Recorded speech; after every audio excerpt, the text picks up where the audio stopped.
This is the Fresh Start Project, where we explore the growing loss of trust in social institutions and how we can break free from broken systems and move forward towards something better. I'm Christian Mislowick, and with me today is Kimberly Ells. Kimberly is a policy advisor that protects children from early sexualization and also promotes the family as the fundamental unit of society. She is the author of The Invincible Family: Why the Global Campaign to Crush Motherhood and Fatherhood Can't Win. Uh, Kimberly, thank you so much for joining me on the show once again. Thanks for having me. Absolutely. So, your book, The Invincible Family, is now available in paperback. So, congratulations on that. Thank you. Absolutely. I got my copy right here. Oh, great. Good. Glad to Yes. see it. I mean, it's very good. And it's, I mean, you're not only touching on really important issues, probably some of the most pertinent issues of the day, but it's also very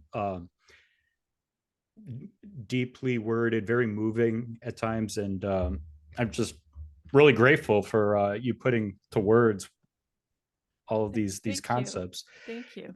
Yeah, and to begin at the very start of what you've put together here, you argued that the fundamental unit of society is the family, and the hmm family itself begins with the mother-child bond. So, can we hmm start there, and can you expand on that?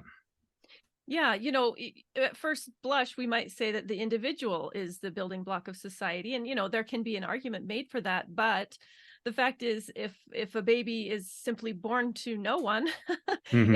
it won't survive. So the family really is the smallest self-sufficient cell in society, because little children, when they're born, need care. They need to be taken care of, and so that's what the family provides. And what's a little bit unique about my perspective in the book, in fact, it's one of the things that compelled me to write the book, is the uniqueness of the relationship between a mother and child. And Mm-hmm. because if you notice, when every time a new human is born, a baby is born, it's born to a mother, specifically to a specific mother, to a woman. It's always a woman every time. And that's significant, and it's also, I think, purposeful. So although I don't use religious arguments in the book, I use laws of nature arguments and common sense and data. Um, there's an argument to be made also that there's a divine design by God in the design of the family and even the birth of children. So anyway, so what's unique about the mother and child bond? There's many things, but specifically one specific thing that accomplishes for a baby to be born to a specific mother is the very idea of privatization. Because when a baby is born, um, it belongs to its mother. Almost no Mm-hmm. one would argue that. The mother is certainly going to insist that the baby is hers. She Yes. doesn't own it, but it belongs to her, hopefully in tandem with the child's father. And the two of them together are the stewards of that new soul. It is their responsibility. And how is that established? Well, it's established through anatomy, because the baby comes out of the body of the mother, which was created by the cooperation of the father and the mother's bodies together. And then because it was once part of her and him, then it's still somewhat them, and it Mm. belongs to them. The baby does, and so it's privately theirs. And so that's why the state can't come rushing in and claim ownership or stewardship even over new people and raise them the way that the state wants to. It's because the family's private, and that's based in anatomy. And most people, most of for my life, most of my life, I didn't think about that either. But when you start to think about it, it really does matter that babies are born to specific mothers and parents, and then that orients the whole world in a private way. Then each family becomes its own little private platoon, it's been called, in the world, in the vast universe, that they Mm-hmm. can run essentially the way they want to. And that's why collectivism hasn't triumphed by now, is because the family is in its way.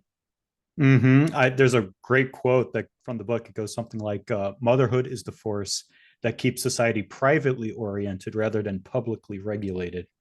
hmm Yeah, and it's Yeah, based on and this. is. Uh huh. And it's based on this idea, this uh, well, for now, default assumption that there's a private property right to an individual. Like you have a right to own things that belong to you. Mhm. If there's some competing philosophy like socialism that says that private property does not exist, then Mhm. this mother child bond, this belonging to the parents, it's an impediment to that philosophy, wouldn't you Mhm. say? It gets in its way. In fact, that's the anatomy of the woman specifically is the thing that stands in the way of the triumph of socialism or any other kind of collectivism. And Mhm. so it really, matters a lot. And that means it should be honored. We see more and more infringements on parental rights and trying to move away from that idea. People even claiming that it's bad for children that parents have specific stewardship over them. But Mhm. although there are bad parents, in some instances, of course, by and large, parents are the greatest protectors of their children and their greatest fans and the ones that love them the very most. And that's because they are family. It's because, the baby was once a part of the parents. And so that love of self transfers to love of something else, which in this case is a baby. Mhm. And so many of these people who might be against these themes, against the family, who would rather the state or a local school board took control of the child's development, it's quite possible that they had those bad parents that you mentioned, and so there's that resentment. Yeah, that's highly possible. And there's a feminist that I speak about at length in the book, Shulamith Firestone, if we want to go there next. And from what I know of her life, she did have some bad experiences in her family. And so Yeah. her answer is basically to abolish all families. And that's not the right answer. The right answer is to work to make families better. All families have problems and issues. That's unavoidable. If you're going to have people exist elbow to elbow with each other, there will be conflicts, there will be problems. But the thing is, the family situates people from the beginning in a place of belonging rather than competition. Because can you imagine if a baby was just airdropped in from nowhere, it didn't belong to anyone, chances are not as high that the baby is going to be taken care of or that it's going to be loved. And so while I am sympathetic to people who've had bad parents, that's actually very sad, especially if there's abusive parents. The answer is not to abolish the family, it's to work to support families and make family relationships better. Hmm. I mean, you mentioned the divine design of the family unit, and it's interesting that a human baby, it's not like a wild animal, like a leopard. It could be a few Mhm. hours old and it's running after prey, or maybe not Mhm.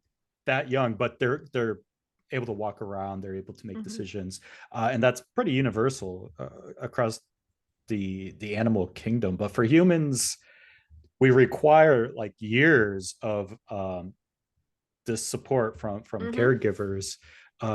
Why do you think that is from a spiritual perspective? What's the plan or logic there? Right. Well, I think that's also very significant and intentional Hmm. because people always say, if you want to learn to love someone, serve them. Right. Have you heard? A lot of people have heard that saying. Hmm. And so parenthood is the ultimate service. When you become a parent, you are invited into a lifetime of service, basically, at least a good 18 years, and it's kind of forever. And Yeah. so, and when the child is young, it's very intense service that the baby is completely helpless. You have to do everything. You have to serve the baby in every way. Well, what happens to a person when they serve somebody else like that? Love develops. They learn to love their baby. Um, and I mean, most mothers and fathers love their baby inherently from the beginning, but that love grows because the child needs so much care. Mm. And so the care of babies is very important, and the person, the idea of who takes care of a baby when it's little is also important. The parents, especially the mother, have been positioned ideally to do that, and that's usually the way that it works out best. Of course, there are other situations where there's orphans or whatever, and that's not irredeemable, that situation. But because humans need a lot of care for many years, the love is deeper in human family relationships than it is in normally in the animal kingdom. I mean, there's certainly evidence for affection between mothers and their babies in nature, but Yeah. certainly not to the same degree as in humans. Right. So let's explore this connection between feminism and these theories of government or Hmm. theories of the state that would want to do away with property rights, like the Hmm. socialist project. Um, I mean, you mentioned this feminist Firestone. Can Hmm. you explore a little bit how these themes are reinforcing each other, like this abolishment of the family? Yeah. So Firestone, she was what we would call a socialist feminist, and she Mm-hmm. wrote her major work, her book in 1970, and she saw socialism as the great equalizer of all people, which in her mind means fairness. So in her mind, that's how we need to accomplish it. Then, as we alluded to earlier, but the family's in the way of that. In fact, her argument was key to solidifying my argument, and she articulated it very well. She said that the reason why socialist programs, even communes on large or small scale, had failed to work to any large degree so far is because we were not able to eliminate the bond of specific mothers to their children. And so she sees it. And when I read that, I thought, well, that's what I think. That's exactly my insight. And Yeah. so, but our answers to that question were exact opposite. So mine was, hooray for mothers and families. Let's work with everything we have in policy and personally in every way to protect the bond between mothers and fathers, because that's what essentially remains, helps us maintain our freedom and our privately oriented world, rather than living in a programmed world of socialism. But her answer was the opposite. So she says, we have to put all our firepower in destroying the bond between mothers and their babies, so that equality, in her mind, equality can reign through socialism, which of course still would never work and would be a complete disaster. But you see why in theory she would think that, and especially with Mm-hmm. her own ill feelings toward family, you could see why she would think that. But the fact is, it's never. Oh, in fact, one of her quotes that I found the most powerful is, she said, after a mother spends 9 months being pregnant, gestating a baby, that she says that the woman is going to feel that that baby belongs to her, but we want to destroy this possessiveness. That's what she Oof. said. So Possessiveness. that's very clear, right? She's basically saying we want to eliminate the love of a mother for her baby. And if you do that, you obliterate the foundation upon which all of society is built. The love of mothers for their babies, the love of parents for their babies, is foundational to everything else. And the more that has become eroded, you'll notice, the worse our society has become. Now, there's many factors at play, but I think the most significant factor is family and family structure and family relationships. And so, in her mind, oh, well, if we could just get rid of the family and get it so that nobody thinks anybody else belongs to anyone else, that would sure be great. I'm Mm-hmm. sorry, but I can imagine no greater hell really than a world without mothers and fathers. Yeah. How widely known is Firestone's theories among like the feminist movement, but also modern day socialists? Like, are they Mhm. consciously thinking to themselves, "Oh, we got to abolish the mother's love for a child"? Well, I know she was very well known in her time in the Yep. 70s, and is seen as an iconic figure in the radical feminist movement. No, most mainstream people uh, have never heard of her. And maybe even some people who consider them feminists may never heard of her name. However, my argument that I make in the book, is that her philosophies, in company with other similar feminists, are really the foundational planks of the social platform we see going forward. So I don't think that socialists or feminists of today would be advertising, hey, look what Firestone said in the 70s. We're going to do exactly what she said. But that's in Mm-hmm. fact what is happening. And I kind of illustrate that in the book, that those underlying ideas about getting rid of the connections of family is exactly what we're seeing play out. And in addition to her family destructive ideas, she has these four goals for humanity. The first of which is to eliminate the bearing of children by women, which, how are you going to do that? But she Mm. said that's what we need to do. And then later, one of her last goal for humanity is to achieve the quote sexual freedom for all women and children. And so her ideas then become very sexual, and basically saying that sex itself is sexist, I guess, and unfair, and that women and children should have the same, quote, sexual freedom that men have. When in Mm. fact, what we need to do is invite men into responsible sexual behavior. And children certainly don't need to be engaging in sexual behavior, but she said that they did. She even said that, she advocated for homosexual sexual sex for all ages, as well as, incest. She didn't see that as a problem. And see, this is the road you have to go down Yeah. if you reject the family as the core of civilization and reject the The belonging of people logical to end each goal, other. or yeah, Yes.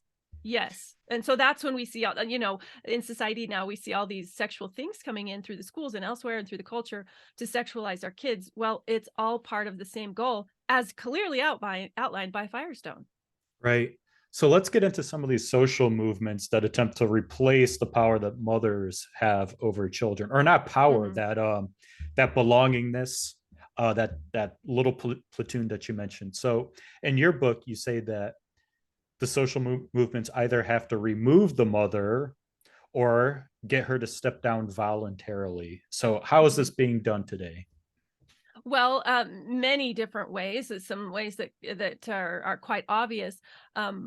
For decades now, kind of from the, I don't know, 60s or 70s, from this radical feminist fomenting movement, women have been told that being a mother is a position of non-power, is a Mm. position of oppression, is a position of wasting your life. And this narrative is pretty well ingrained at this point. Young women are, think about, when's the last time you heard a program or initiative or anything encouraging young women to become mothers? Almost nowhere. It's practically taboo now. But Mhm. if women of the world don't grow up to be mothers, then the world is in great trouble. And so anyway, just this whole idea of framing women and as powerless, framing motherhood as mothers as powerless, I think has been a huge tool. And it's been said, that if you want someone to give up their power, you just convince them that they don't have any, and then Mm. they just sort of walk away from it. And I think this is what has happened to a very large degree with women and motherhood. They've been told that power and prestige lies everywhere else other than mothering. And Yep. so, that has become last rung on the priority. I will say, though, that most women, even who have been inculcated in this ideology, once you have a baby, most women, I quote someone in the book. She was a professional journalist for many years, and then she had a baby, and she said that most women underestimate the degree to which they would fall in love with their own baby. And that is just absolutely the truth for most women. It's just earth-shattering, the difference that it makes for most women. And I'm not arguing, by the way, that women or mothers even should never work. That's Yeah. not my argument. My argument is that motherhood is powerful and ought to be prioritized, and women need to feel comfortable and happy about the decision to prioritize their own children, whatever that looks like in their family. Hmm. I've definitely seen that conflict in colleagues that I've had. They like a woman went on maternity leave.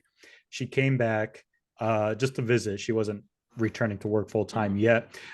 We'd have a conversation, and she was expressing just this conflict, like this reluctance to come back, but she felt like she needed to push through that because she had always been told, "Oh, you gotta Mhm. break the glass ceiling. You gotta lean in. You can have it all. You can have a career and a Mhm. baby."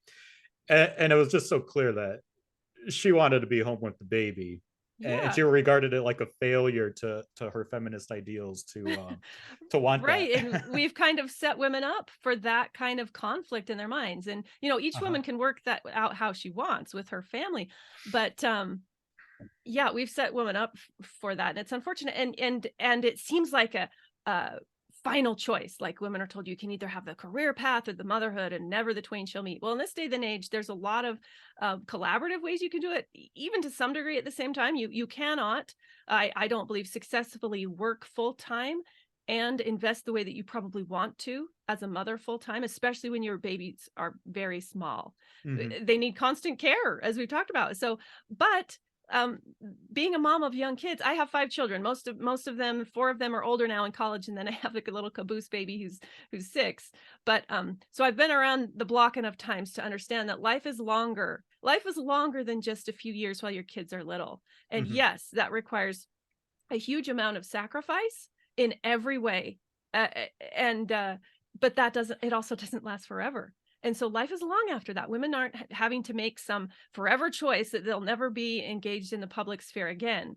When we choose as parents to prioritize our children when they're little, that is an investment that returns to us forever in the stability of our children, in the love of our children, and the generations of love of family forever. So because we are called upon to make big sacrifices for a short period of time, that's not inappropriate. In fact, it's a great idea, and it lays the foundation for the rest of life.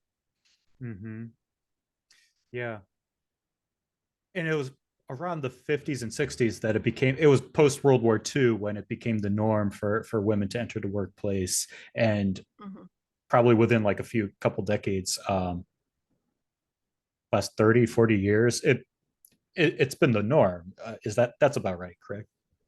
Yeah, I would say that's correct. And that shift is actually rooted in the foundational doctrines of socialism. Like, Karl Marx and his right-hand man, Frederick Engels, and right from his writings, he says that women should be, quote, freed from the care of children so that they can engage in socially productive work.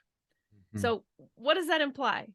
That implies that raising humanity is not socially productive work. That we need to free women from this ridiculous, care of children. That's not socially productive. Well, isn't it? Isn't it? Because that work has to be done by somebody, or babies will die. And does it matter who takes care of them? As we've talked about, yes, it does, Mhm. because of the establishment and growth of love. So the very idea of socialism is anti-love, if you ask me, because it wants to break apart the natural love that grows from caring in families. So, but if you believe, as most women and much of society has been convinced to believe, that raising children is a waste of your life, in other words, it doesn't contribute directly to the GDP or is not socially productive, then you're going to make different life choices. But most people find that their family ends up mattering a lot more to them than the particular career they had. Although having a career and earning money is in fact essential to life, and babies would Yeah. die if they didn't have money, supporting them. There's a balance there that we don't acknowledge enough. I think it especially falls to women. So, Well, it's interesting. I'm seeing on Twitter, there are these, perhaps conservative isn't the right word, but like little pockets of people, young people who are mhm, rejecting the leftist modernist way of life, and it's seen mhm. as desirable for the man to retire his wife early. But it's also extremely hard. Like a single income household, I mean, that man has to be I don't know, in IT, or not IT, like tech or finance. It's very difficult to have a one income household that could raise or support a wife and several children nowadays. It's a It dilemma. is. It is. It's a dilemma that's very real. Um, my answer. So, I think too often people are like, "Well, that's just how it is today. You just have to have 2 incomes." Yeah, sure, it'd be nice if I could stay home and raise my kids, but Yeah. that's just reality. And so in some cases, that may be the current reality. But I think we need to ask deeper questions. First of all, is that the kind of society that we want to live in? And if it's not, how can we work to make a different society? What choices do we need to make? Yeah. And that's not an easy question to answer, but I think if we never ask the question, then we'll never overcome this obstacle of, well, you just have to have 2 incomes so no one can be with the kids. Well, if being with the kids is the most important thing, do we want to create a society in which that's possible? So there's that on a kind of broad level. And then on an individual level, I think most people, if they really take stock of their situation and are wise and are willing to make sacrifices, a way usually opens up. And that's Hmm. going to look very different for most people, especially if you're a person of faith who believes God cares about your life and cares about your children as much or more than you do. Then then if you're feeling like you need to make a change, not if someone else is telling you to make a change, if you're feeling like your balance of family and work life is not right and you want to make a change and swing the pendulum toward family life, and you ask God to help you, pretty sure he's going to help you. and Mm, and that, amazing thing I've seen in my life, just amazing things open up when you trust God a little more, put the doubts to the back a little more, and then don't just go with the flow of, well, that's just how it is. Well, make it different then. If you think it should be mm. different for your family, make it different. Yeah. I mean, it's a personal choice, as you say, like the Hmm. mother and father would have to decide what their priorities are. But you also Yes. say, you allude to, there's some sort of obligation on the side of society at large to kind of facilitate that possibility for, let's say, a single income household. So, like, Hmm. let's not imagine some federal or national policy, but like, let's say you had some input over how like a small town could encourage that type of thing. Like, what would it look like? Well, it could look a lot of different ways, and I'm seeing this even not necessarily in my neighborhood, but in my state and surrounding area. People Mm-hmm. are deciding to pull back from, not leave society, but really that's more of a mindset change of, Yeah. we're not going to think that having a huge fancy house and going on big fancy vacations is going to be our priority. So it starts with priorities. And like, there's this really great psychologist who's actually left leaning, who I like a lot, and she says that your child doesn't want or need a bigger bedroom or a trip to the Bahamas. She wants the comfort of your presence. Wow. And that's true.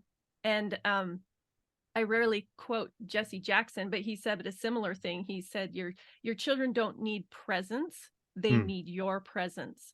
And so, especially we're talking about very little children, that's priority. So I would hesitate to suggest any particular policy changes, but I think as people get together in groups and talk about what their priorities are, then they can support each other in living out an ideology that is family focused. And Mm-hmm. then maybe they don't feel like they're the only ones that, you know, are making these certain choices in their lives and for their children. And so I think actually the social support element of it is really important and helpful. Yeah, that makes a lot of sense. And And I mean, I guess, people have observed that there would be a lot more women entering the workforce had an impact, and it tended to reduce the opportunities for men to be able breadwinners, so that there could be just one uh, person earning the money for the family. Of course, that's almost heresy to say these days that, well, if fewer women were in the workforce, that would be more opportunities for men. But if you it agree, does if you reduce labor costs, right? yeah, and so really that's a huge part of it. And you know it's a complicated issue, but I think that we can, if we just choose to believe, okay, yeah, we believe that particularly a mother has a unique ability and position to influence her children in foundational ways while they're very young.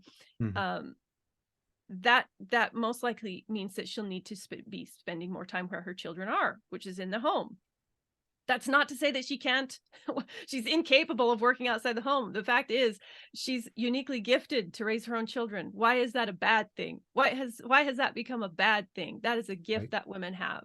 And so anyway, and if we allow men and let men know that their position as a breadwinner is extremely important and actually critical to the whole project, and therefore it becomes a collaborative effort in a family with men and women serving different roles. And again, those roles can be adjusted infinite numbers of ways in each family. I'm not suggesting there's only one way, Mm-hmm. but there are underlying principles. And if we start with those, then we'll make better decisions. Mm-hmm. That's probably a good segue to another topic I really want to discuss, and that's the role of men in society. I mean, we've been Mm-hmm. talking about motherhood a lot, but let's shift to the role of fathers. I mean, in your book, we definitely talk about this culture of cheap sexual access. You know, it's a Mm-hmm. culture that enables a lot of low cost and consequence-free sex today, and Hmm. us men were hardwired to pursue that. Hmm. um, but the idea of like no commitment sex, you argue it's not only bad for women, it's also bad for men. So I'd Hmm. love to hear your thoughts about why that is. Right. I think so often men get a bad rap. And I do talk a great deal about the role of women, but as you pointed out, I do want to note that there's a whole chapter in the book called The Goodness of Men, Yeah. because there has to be a balance. And so, um, yes, men are more hardwired to seek sex. And that has been so vilified. But the fact is, it's actually a good thing, because it it brings a man to the point where he is going to embark on the greatest journey of his life, that's going to make him the best version of, that has the ability to make him the best version of himself that he can be, because Mm. the act of sex creates human life. It creates babies, and that's a beautiful thing. And so the whole idea of marriage, I believe, is to protect, first of all, babies and women, um, from having to engage in sex, women have engaging in sex in ways that produces a life that is not supported. So this is now a very old-fashioned idea, but we need to bring it back into fashion. But sex should happen within marriage. A sex drive should drive a man toward a woman in a way that he wants to commit to her, and that he's willing to do that partially because of the sex drive. Also, he should deeply care about her and love her and value her as a person, want to build his life with her. And sex brings that, makes it more urgent.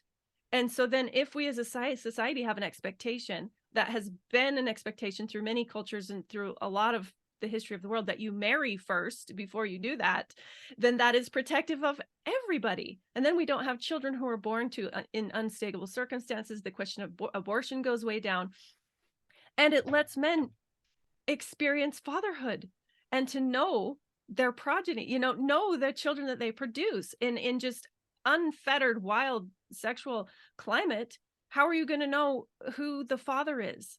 Mhm. And that eliminates the possibility of knowing, caring for their own children, that men deeply benefit from.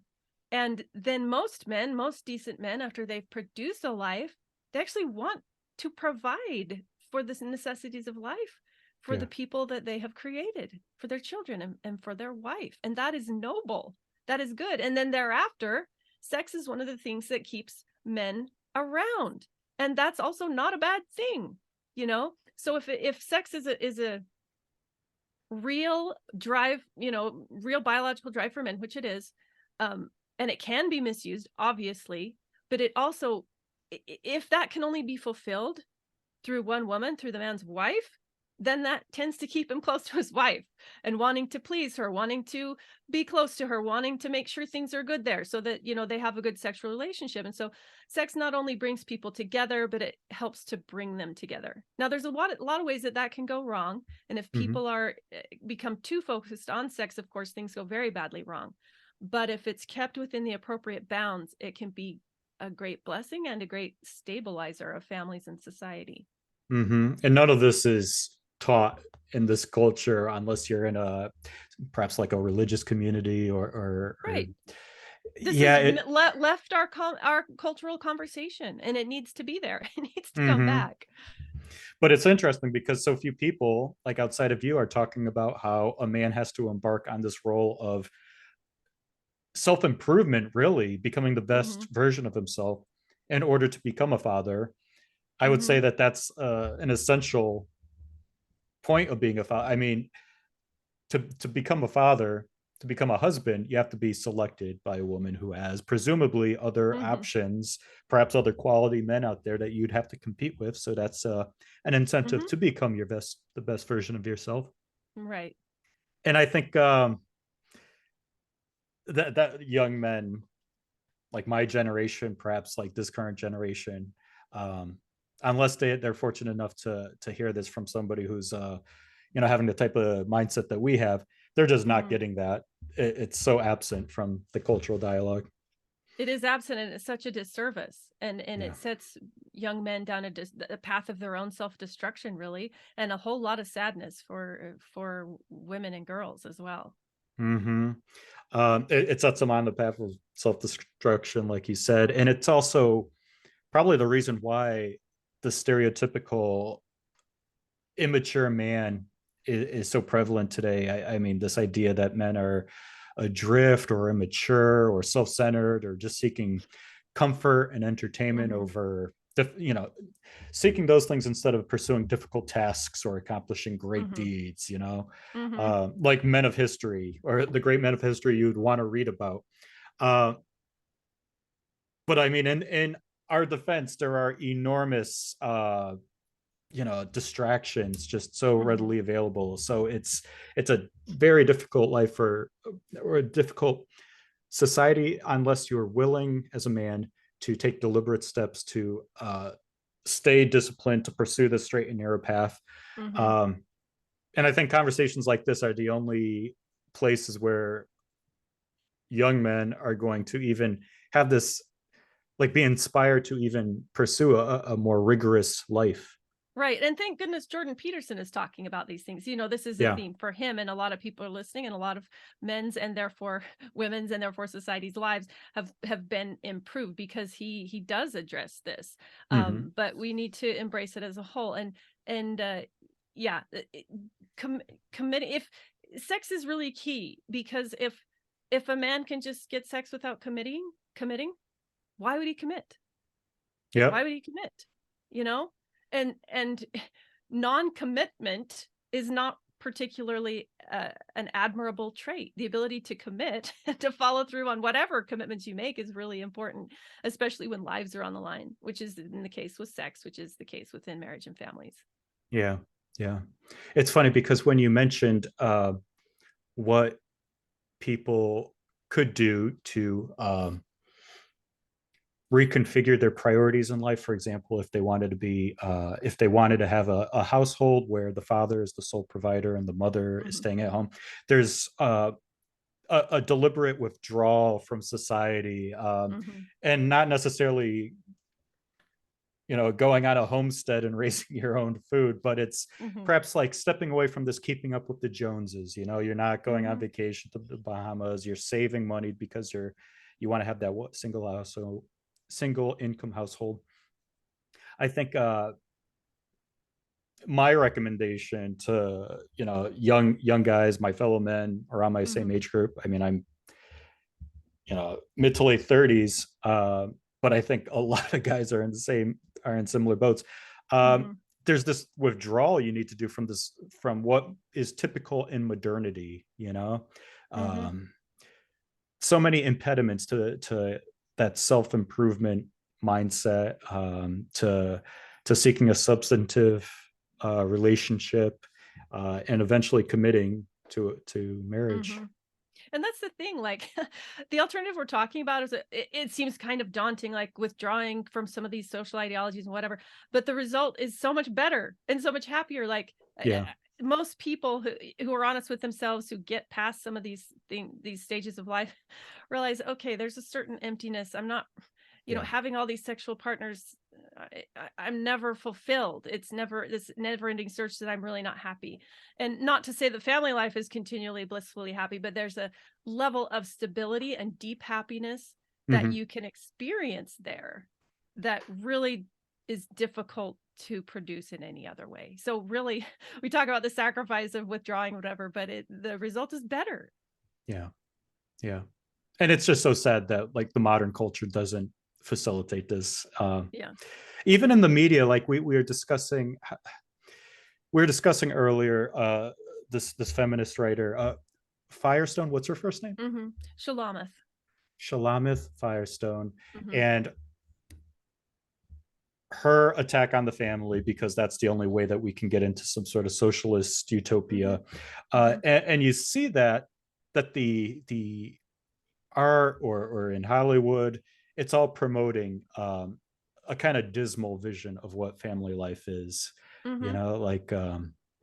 Like on television, families are all dysfunctional. The man is kind of like this Homer Simpson, Ray Romano, like ineffective Mm-hmm. male. Um, it's like like a New York City left of center screenwriter's vision of what America is like.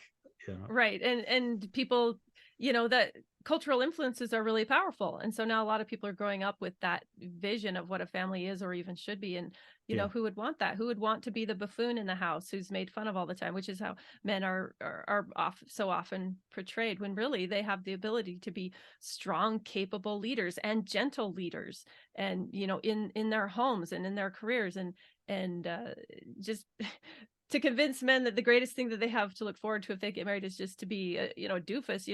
It's just so sad, because men have consistently been great, I think, in the private sphere throughout history, as have women.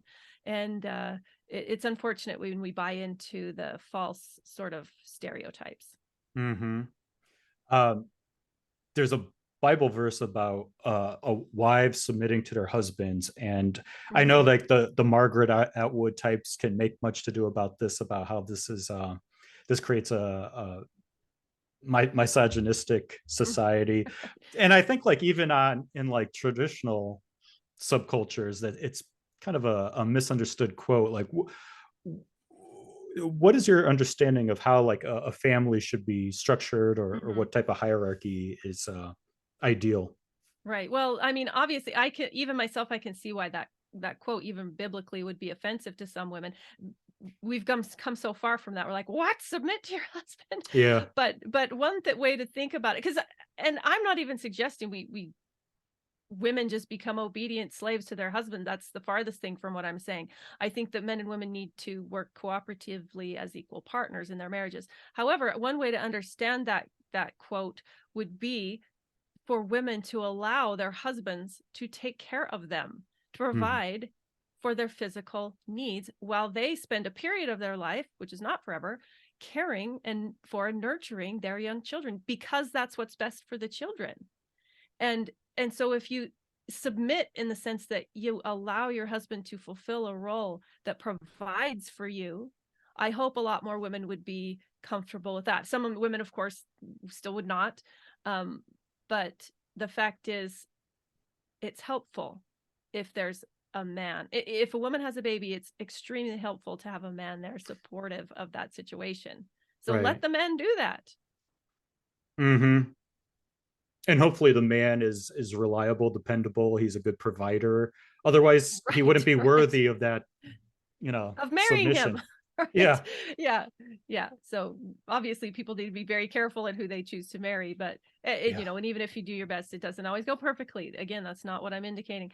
The title of my book is The Invincible Family. And I had a woman ask me not long ago, she's like, but is it really because, my marriage is hard and my mother-in-law hates me? And I'm Mm. like, join the club. Like, yeah, there's a lot of problems in families. And yes, our marriages are hard. Me saying the invincible family doesn't, my message in that is not that somehow marriages are this magical place where nothing ever bad happens. Mm. There's a million bad things bound to happen in life, and a lot of those are going to happen in the family. What I'm saying is the family is the strongest place to withstand those challenges. And in addition to that, on an even deeper level, the family's invincible because it is rooted in our anatomy.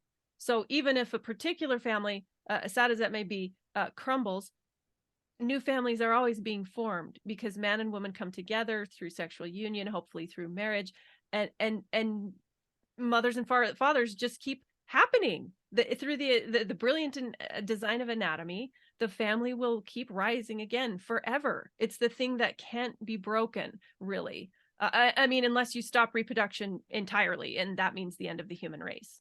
And Right. so the family is a thing that's invincible because it will always continue. Yeah. And it's the best place, the most secure place for us to weather the storms of life, which will surely come. And infinitely more preferable to the type of Marxist experiment that the elites would push us towards. Like, it would be great if we could run like two parallel simulations where we have where the family is the unit of society, and then we have the Marxist utopia where you're born from the artificial womb and you go to your Mhm. education center and then you're given your job. Right. Well, and we've been kind of, those two ideas have been competing throughout history. And the Yeah. the examples we do have, take Mao, for example, in China. Of course, they weren't able to eliminate the bearing of children by mothers, but they tried to remove private property. And how did that turn out? It turned out in the deaths of millions of people. And in Mm-hmm. fact, you could never run such a full scale comparison, because the people in the socialist camp would be dead from the get-go, because they wouldn't have families. It's really quite obvious that it cannot work. If it did work, God would have done it that way. Like, if there was a less messy way for this whole life to happen, I Mm. imagine God would have done that. It's that the family is the best we have. Although it's not perfect, it's the best we have. It's the best way it can be done. That's why he chose it. Yeah. Wow. Um, I want to move the discussion to one of the more disturbing parts of the book. And it's probably the part that most people do not know about. And that's how the United Nations is spreading some very destructive programs throughout the world. Mhm. And you alluded to this at the beginning of the discussion, but the children's sexual rights movement. What is Mhm. it, and how does the UN promote it? Okay, so this the way that I first got introduced to any being involved in any of family activism and advocacy was because I ran across a document by International Planned Parenthood Federation, and Hmm. it was a document promoting sexual rights for youth, sexual rights for children, and it was very troubling to me. And I thought, this is this can't be. In fact, it's not going to happen without me fighting it. And so that's why I kind of even got motivated in the first place to join this fight. And so what I came to learn, and I very quickly, with more research, and then I got connected with a group called Family Watch International, through which I learned a lot. They have worked at the United Nations for over 20 years, working against the children's sexual rights agenda at the United Nations. And as you said, most people would be shocked, to understand and to know that that was a thing, but it is. For the past 20 And years? yes, Oof. yes. And they've so the idea, the philosophy behind it, let me give you a quote from the original document that troubled me. It says that sexuality and sexual pleasure are important parts of being human for everyone, no matter what age, no matter if you're married or not, and no matter if you want to have children or not. And then it goes on to say governments and leaders have a duty to protect and fulfill all sexual rights for everyone. Mhm. That's the agenda. And that's pretty clear. And it says no matter what age, it includes, that would include babies. At any age, it doesn't matter what age you are, you have sexual rights. And they specifically said you have a human right to sexual pleasure. And so you have to understand, that's that's where they're coming from. That's the core of this ideology. They just say, okay, so sex is a human right. Experiencing sexual pleasure is just a human right just because we said it is. Well, it's not. Sex is in fact a power that needs to be used responsibly. So it's not a right. So, but anyway, so then these whole programs have been built around this idea. And the main way that it's promoted is through programs that are called comprehensive sexuality education. Mm. And this has been promoted, as I said, at the United Nations for the last 20 years. And the powers that be at the UN have been trying to, in consensus documents, get CSE, or comprehensive sexuality education, established as a right for the youth of the world. Now, why would they care about that? It goes back to what we talked about at the beginning. Because if you get children to misunderstand and misuse sex, you have made a huge blow to obliterating the family, or towards the formation of stable family units, Mhm. right? And that's what it accomplishes. It also enriches International Planned Parenthood Federation, because they're in the business of abortion. And so if the way they get more abortions, if more people are pregnant, and for more people to be pregnant, more people have to be having sex. And it's usually easier to get young people who are less experienced to convince them to have sex. And then what have you done? You've created a client, first of all, for Yeah. Planned Parenthood. You also started a life on the very sad and destructive path. But so how this ties into the UN, though, is so International Planned Parenthood Federation often partners with, and has historically partnered with, UN agencies, including, UNICEF, UNFPA, and UNESCO, as well as many other partners who have bought into the sexual rights ideology. In fact, there was a document updated in 2018, a UN document published by UNESCO, and it had the logos of, the World Health Organization and UN, various UN agencies that I just mentioned. Mhm. And so it's called the International Technical Guidance for Sexuality Education. And if you read it, as I have, it's laced with sexual rights ideology. And in fact, in the UN's guidelines for sexuality that were published in 2009, they were so egregious that enough people noticed. There was such an outcry against them that they actually changed them. Now they weren't still good after that, but some of the things that were blatantly in there, for instance, was for I believe it was ages 5 to 9-year-old children, teaching them how to sexually give pleasure to themselves. Mhm. Most parents would disagree that this is a good idea. Yeah. And it just goes on from there. And from age 9 or and up, or even perhaps younger, teaching them that abortion is also a human right, and why it's so safe, and that everyone can have sex with whoever they want whenever they want. Well, that's a very dangerous idea, just to a person's health, not to mention their emotional well-being. And so the point is, so there's these basic sexual ideologies that have been accepted and kind of enthroned at the UN level. And the UN actually has very significant power and money that influences programs across the world. So this document that I mentioned from 2018 is meant to guide sexuality education programs across the world.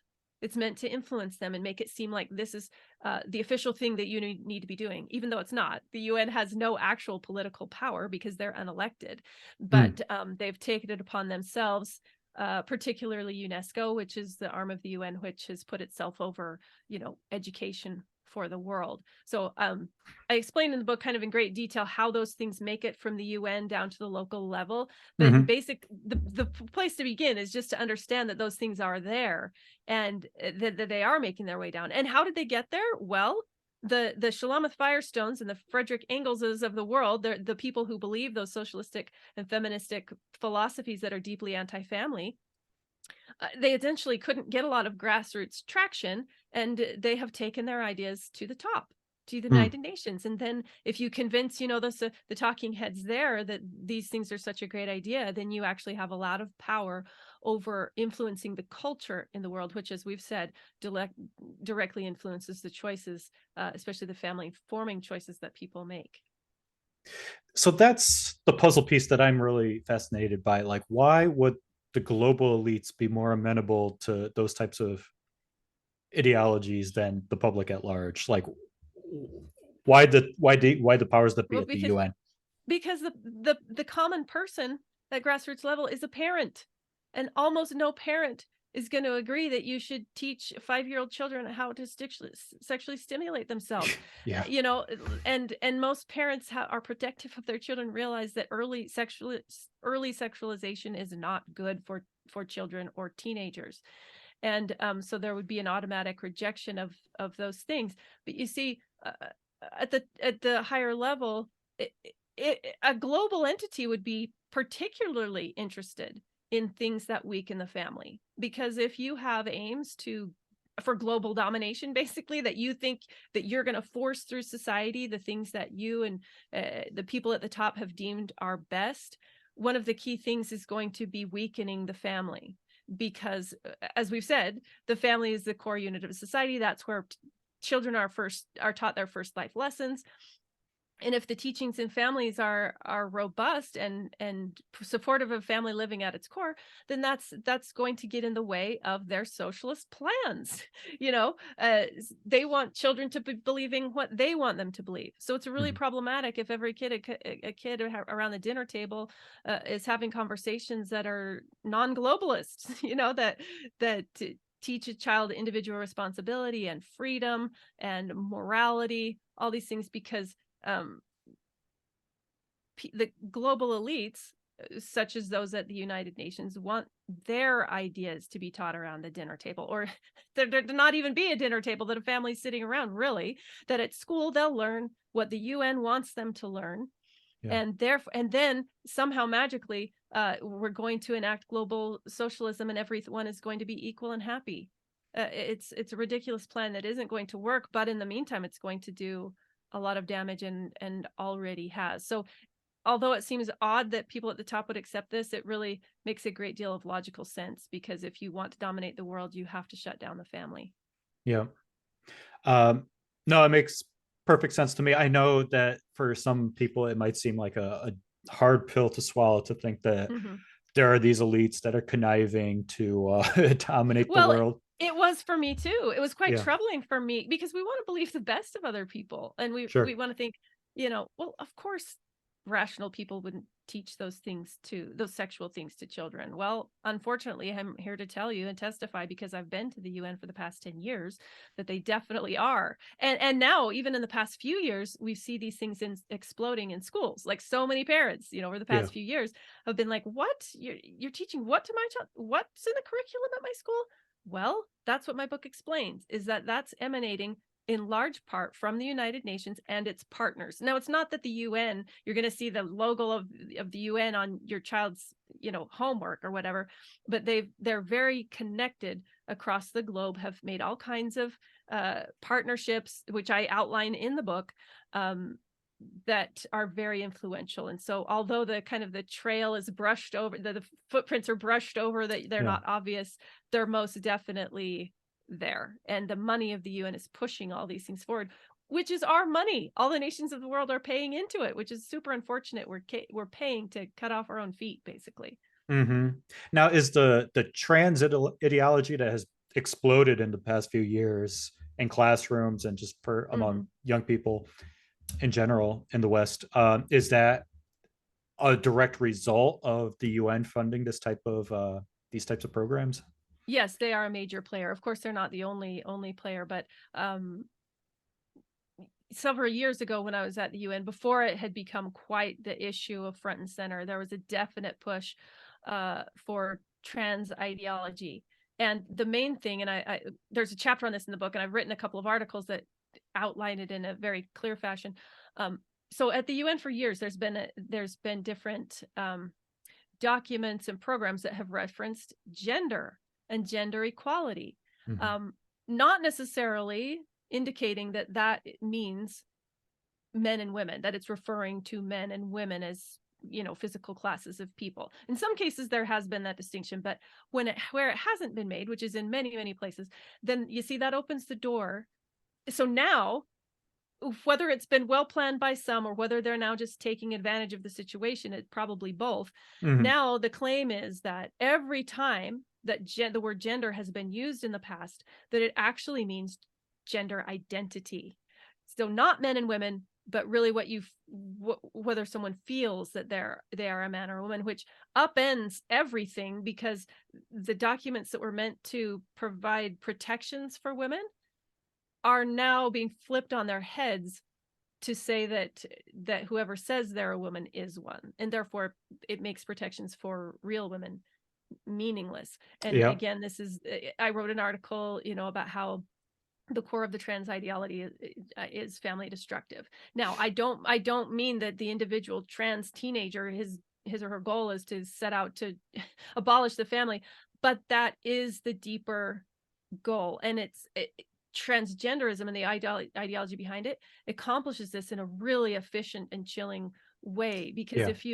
if you no longer can, either culturally or even legally, um, distinguish and say who is a man and who is a woman, then it becomes really hard to distinguish who is a mother and who is a father. And therefore, we're getting into really sticky territory referenced before about parental rights. Who is a parent? What does it mean to be a parent? So when you redefine parenthood, when you redefine marriage, and when you redefine sex itself, bodily sex, and if what, seeming so-called gender identity, um, you you redefine the family, you upend what it means to be a parent, and therefore your parental rights come into question. And so we're seeing that the trans ideology, that I believe that's the next major phase we're starting to see, how the trans issues are beginning to shut out parental rights in a very significant and horrifying way, that Yeah. will not eventually be helpful to most children. So I'm sorry, that was a long answer to the question you asked, but yes, the trans ideology has been at work at the global level for some time. And again, it's because it's family destructive. Hmm. No, we're seeing very clear, like microcosms of that battle playing out. For example, like Mhm. after lockdowns, like in Fairfax County, Virginia, right, very close to me, in fact, a lot of parents because their children were remote learning because of lockdowns. They were seeing this seeping into the curriculum, and so when they protested, the superintendent, I believe it was Fairfax, but the superintendent uh, tried to argue that parents shouldn't have input into what the public schools teach. Right. But it's at least good to see that some parents are courageous enough to push back against it. Mm-hmm. Right. And that's been very encouraging to see parents rise up and say, wait a minute, you want to teach our kids at school, but you don't think we should have any say? Well, they're our kids, so we need to have say. And again, this is where socialism leads. Our school system is basically a socialized system. We all pay in, and then the government is in charge. So where did we think this was going to lead? Because there should be local control. In some cases, there is still some local control, but the trend is definitely toward non-local control and even global control. And again, I go into all those details kind of in depth in the book. Mm-hmm. Well, how can individuals push back against the UN? Like, what levers can anybody pull to object to this project? Right, because it's a little bit daunting if we just say, well, the UN is doing all these things. Well, what can I do about the UN? Well, you can see there's a couple of things. Well, I'll start with the most important one. The most important one and the very most effective thing we can do is teach our children at home the truth of what we believe about marriage, gender, sex, and the family. And we've become lax about that. It used to be that most of society kind of believed the same thing as us. So that same message was sort of getting to our kids in a holistic way. That's not the case anymore. In fact, it's the opposite. So we have to be having intentional and comfortable and loving and consistent conversations in our homes about what we believe is actually right and basic and real. And when things come up in the culture, we need to talk about them, not just brush them under the rug. Of course, according to the age of your children, and you can judge that as a parent, their readiness, but we have to discuss these things. We have to be informed enough or humble enough to find out if we don't know what we believe or how to fight back against these things. I really do believe that this giant war that's being waged at the global level is going to be won by the family, in the home, by individual families. Now, as far as what we can do beyond that, there are some specific things. Obviously, we need to be aware of and protest the presence of comprehensive sexuality education programs in our children's schools. And the website stopcse.org is really helpful in this regard to get educated and know what actions you can take. So I would suggest that. And then, there's been efforts through the years to get the United Nations to get the U.S. to pull out of the United Nations, and various presidents have put us in and out. I go through that in the book. Ronald Reagan pulled us out of UNESCO, which was great, and then George Bush put us back in or whatever, and and then Trump made some actions, and now Biden is doing the other. So who we vote into office is really key. And there have been, in fact, there's a bill, I believe, put forward even now. There kind of always is one calling for the United States to withdraw from the United Nations. That would be fantastic. And I don't think that's beyond what we could hope to accomplish, in the long-term sense. And that would be really helpful.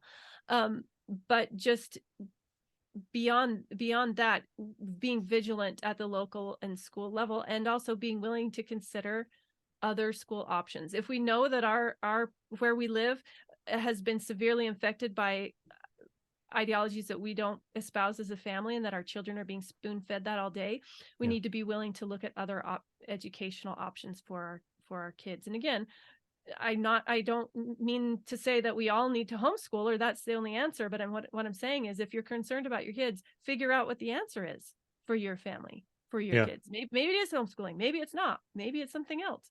But we don't have to just say, well, that's what my school's teaching, so I guess my kid has to go there. No, they don't.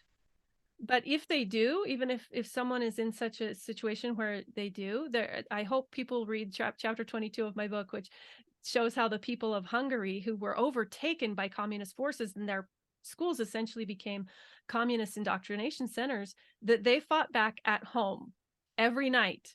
The parents would go to the cellar and read their children the truth from the history books that they had secretly squirreled away, and from their own belief. And one Hungarian mother, is just so beautiful. She says every day we would go down to the cellar and we would wash away all the hurtful things and bad things that our children may have heard that day. And That's beautiful. we can do that. Yeah. Even if we are surrounded by communist forces, even if our children, for whatever reasons, have to go to these schools we don't agree with, we can still undo that teaching at home if we're diligent about it. And the kids in those situations that are talked about in the book came forth, they not only survived, they were triumphant patriotic warriors. In fact, the word used to describe them was holy patriots. So Wow. that needs to be what we want for our children, is to create them to be holy patriots. And Yeah. the Hungarians have proven that that can be done even under extreme in extreme communist situations. It can be done, and we can do it. Yeah. Yeah. Well, I mean, education savings accounts should be a major issue that every parent is pushing for in every state. Like if your state does not allow you to have access to the tax dollars that go towards your child's education, then you need to pursue that and have your representatives push for it as well. That's a tricky one though, because school choice issues, if done correctly, and if your state legislature is positioned in a certain way, that can be helpful. And I think in the short term, it can be helpful if other people. Mhm. But like for instance, in my state, well, I don't want to get into the specifics, but the state school board, because of the structure of our politics, the school board is still over any educational program that is enacted by our legislature, which essentially means that uh, the state school board would still be over private schools, charter schools, even homeschools, depending on how that's rolled out. So while school choice might be a good option in some places, it is not the silver bullet. And Mm. there's indications too that from global organizations that they intend to co-opt the school choice movement Oh, in order to in order really to gain control of even more educational um, private situations. Because yeah. if like in my school, in my state, if the state gives you money, I mean, they're basically giving you back your money, but it's no longer your money because it went through the government. Hmm. Then it becomes their money. And then the argument is that there needs to be some accountability for how that money is spent, which makes sense. Sure. Which then opens the door to regulations on private and even homeschooling. And so you can see how this could go very badly, and how it would open the door for more government regulation on even homeschools than what has been in the past. And we don't want to go in that direction. So people have to be really cautious in the way they approach that issue. So how would the homeschooling be regulated? Like, would the child be forced to take a test to before they could get some credential, or how does It it could take shape? it could happen that way. And again, I don't want to go too far into this issue, but I don't even discuss this issue in the book. But Okay. people look to say, well, it's worked really great in this state, and that may be true. It may have worked great up to this point in some states, but unfortunately, well, again, there's this book called World Class that's written by Andres Schleicher, who I do talk about in the book. Mhm. And he's a huge proponent of all these global things. He was the creator of PISA testing, which I talk about in the book, which is a tool for not only assessing but influencing children's beliefs and values, as well as Mhm. their academic skills. So he is the proponent of that. Well, guess what? He's also a proponent of school choice. And he was in my state just a few months ago at a huge conference promoting school choice. Hmm. Why would he do that? It can only be if it furthers his agenda, right? He's not it's very clear from reading my book and his other materials, he's not some freedom loving uh you know education person who wants everyone to have local control. The name of his book is World Class, which means world education. And it's kind of that play on words. And Yeah. so he the way that would roll out, I don't know, no one knows. But yes, testing, already a school choice bill passed in my legislature just a few months ago, and already there's calls for, well, if people are just given money to do whatever they want in their own schooling situations, well, what if they decide that they're going to teach Hitlerism? We need to have controls on what they can teach and not teach, and assessing what they can do. And so here Mhm. we go down that road, and we don't want to go there. So rather than taking the money from the state, um, I think there's a lot less expensive options for homeschooling that parents can pursue without making themselves vulnerable to more government intervention. So I that's just see. something to think about. Oh, I see what you're saying. So to accept like ESA money would uh, hold you accountable to adhering to certain Yes, even ideological. Yeah. right. Even if originally whatever legislation is passed in your state says there will be no interference, as we all know, legislation is modified over the years. So once that's Mm. established, then changes can and are taking place that increase um, oversight over private schools, certainly, and even over homeschools. So again, it might be a better choice for some people in the short term, but in the long term, I'm afraid it will most likely lead to more oversight rather than less. Hmm. Okay. Um, and going back to the UN, so they're directing these programs, the children's sexual rights movement. Um, it's not just the United States; it's also elsewhere in the world, like the developing world, certainly.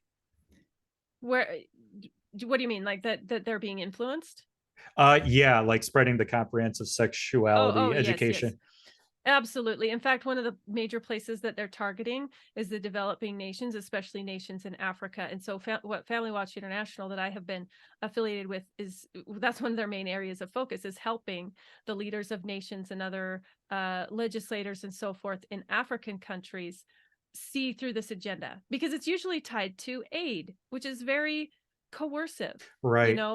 They say, oh, well, we have these great programs, comprehensive sexuality programs, or they often come under different names, and it's going to solve all of your social problems. And the programs are not all bad, and so it's not easy to see how the seeds of family destruction are planted in them. So they're being targeted in a huge way. Oh, we'll give you these, whatever millions of dollars to enact these programs, and then some African countries think that they're being given a great gift, when in fact it's a Trojan horse that will introduce into their very, for the most part, very family friendly religious communities ideas that they would never want introduced. And so Mhm. yes, it is most definitely a global push, and many of the European nations have already fully embraced the concept of children's sexual rights and are all on board for making comprehensive sexuality education a human right for all children. There are some holdouts, Hungary being one of them. Yep. Um, but so and hopefully Italy will be fighting back pretty soon. But yeah, it is definitely a global effort. Yeah. Um, so I'm displaying my ignorance here, but you mentioned that the president is able to withdraw the US from the UN, but there's still a congressional role as well because you mentioned legislation. Well, for any for the United States to officially join or ratify any treaty that is enacted by the United Nations, the US Senate has to vote on it and by a 2/3 vote. So that's how treaties of the UN are adopted by, in our country at least. And Okay. that's good to know and very significant because there's a clause in our Constitution that says that essentially says that any treaty that the United States enters into basically trumps all other laws, even if it's in conflict with other laws, even in conflict with our Constitution. Hmm. So that's very dangerous. So usually, there is at least that one check and balance that the Senate has to agree by a 2/3 vote. But from my understanding is that just withdrawing our funding from, say, UNESCO, the president can basically decide to do that. And that's what has happened. I show that in the book, that's what has happened, through the decades. Yeah. I wish these topics were more widely known and more discussed Mhm. when it's election season. Well, Christian people need to pick up my book and then they'll know all Yeah, about it. absolutely. So how can they find that? It's on Amazon, the Invincible Family. Yeah, it's on Amazon. That's the easiest place to find it. My website is invinciblefamily.com. There's a little bit more information there. You can also order it, Barnes and Noble in different places, but online at Amazon is easiest. And also on my website, there's an article, invinciblefamily.com. There's a little tab, articles, where if you want to access my articles, it kind of breaks things down into bite-sized pieces. So that might be helpful too. Awesome. I think that's a good place to end for now. But Kimberly, thank you so much for writing the book and for speaking with me today. Thank you so much for having me on. Absolutely. And for those of you listening at home, if you like this video, give it a like, subscribe, and stay tuned for more. Take care, everyone.